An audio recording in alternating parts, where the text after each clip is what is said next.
So my name is Batia Bradshaw. I own a marketing boutique firm, Batia Bradshaw & Associates. We're a group of consultants who collaborate on a project-needed basis. And we play the role of an outsourced marketing department for small, medium businesses and not-for-profits. Some of those companies have no marketing department, or they have a very small marketing department and they're struggling pretty much to grow and get the message out there. We work with them on a monthly retainer basis. I'm also a constant contact solutions provider, meaning that I resell their products in my practice, and I'm also a part of their educational team.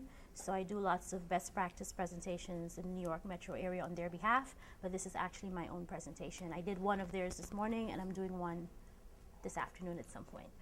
Okay, so this is an introduction to social media, and I'm going to apologize ahead of time. This presentation has a lot of mini videos because I made it that way, but unfortunately the expo doesn't have Wi-Fi, so we'll have to skip past them.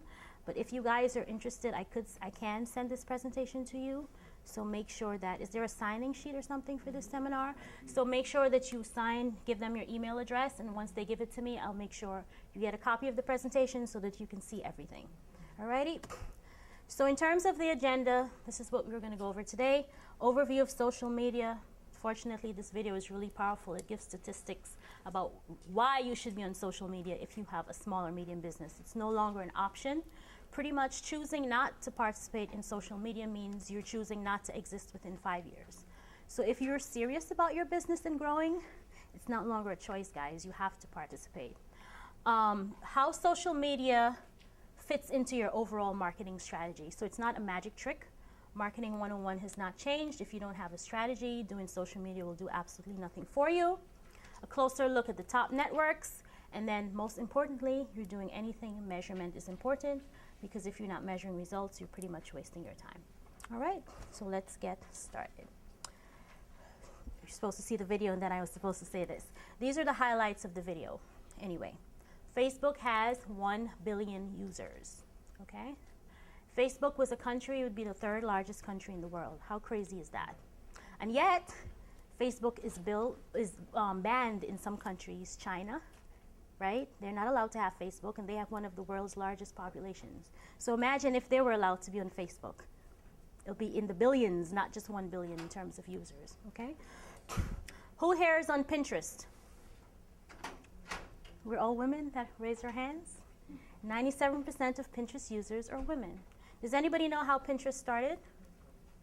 By Midwestern housewives who wanted to showcase their crafts. So for us little girls, we used to have scrapbooks that we would, tape our favorite things to. Pinterest is basically an online scrapbook. Okay, you developed theme boards, you add content to those boards, visual content, and people share them on your behalf, and you share other people's content, okay? 53% of Twitter users recommend brands, okay? So if you have an actual product, Twitter may be a good place for you to be, okay? Social media is pretty much the digital word of mouth, okay? The way you grow your business will never change. Your customers and people who know you will always be your best referral engine. Social media is the old-fashioned word of mouth on steroids. Because not only do you make connections with people who know you, you make connections with people that you would have never known if social media didn't exist, meaning worldwide, right? One of my consultants, her husband is a photographer, takes really beautiful landscape pictures, and he sells his pictures to people in Egypt and France and Africa that he has never met face to face. All because they find him on Facebook and wherever else he is, his website. Okay, so this is very, very powerful. Only 90% of saying it that way. Only 14% of consumers trust ads anyway, right? 90% of us trust referrals. So again, this is where the digital word of mouth becomes very, very important. 93% of marketers use social media for business. How many of you are using social media to promote your businesses now? Okay, what are you using? What networks? Facebook, Instagram, Twitter. Okay, who else? You use LinkedIn, alrighty. Do you guys know the difference between the effectiveness of the networks depending on the kind of business that you have?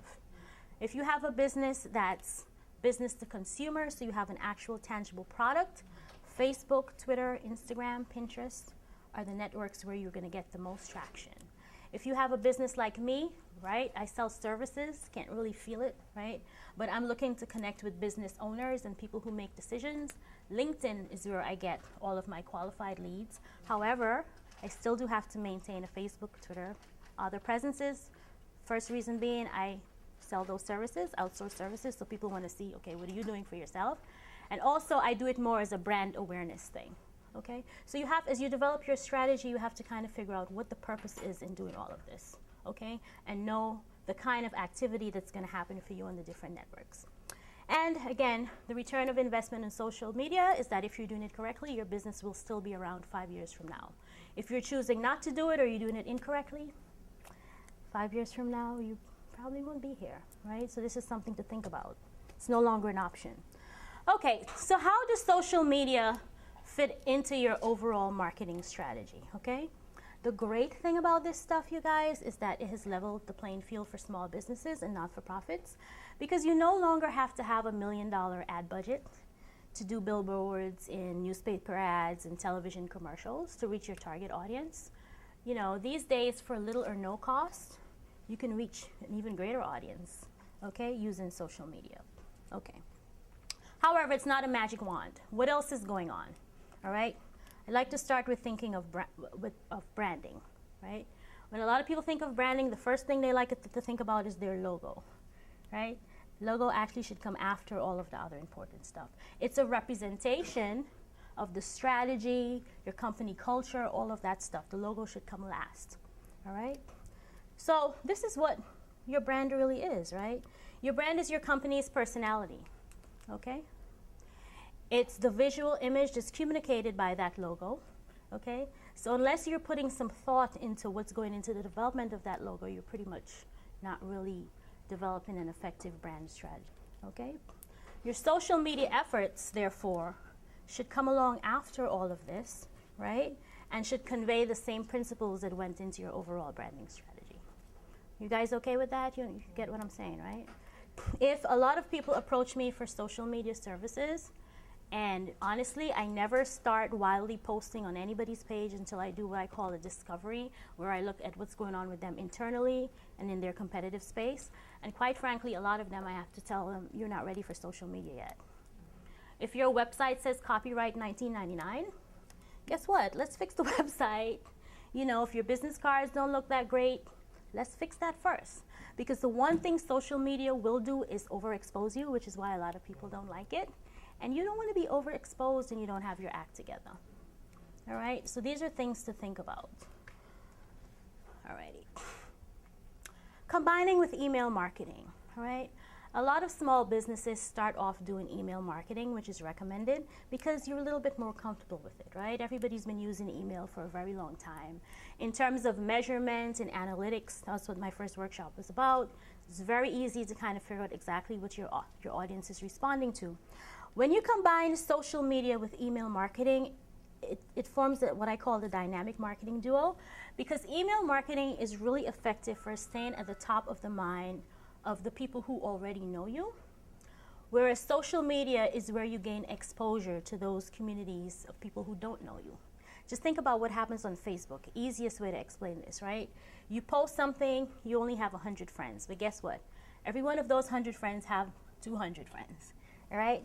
So your exposure, your viral exposure, is way larger than it would have ever been, because once those people like your picture or share it or make a comment, then the people in their networks who don't have no idea who you are, they become curious and they come and take a look to see what's going on with you, okay?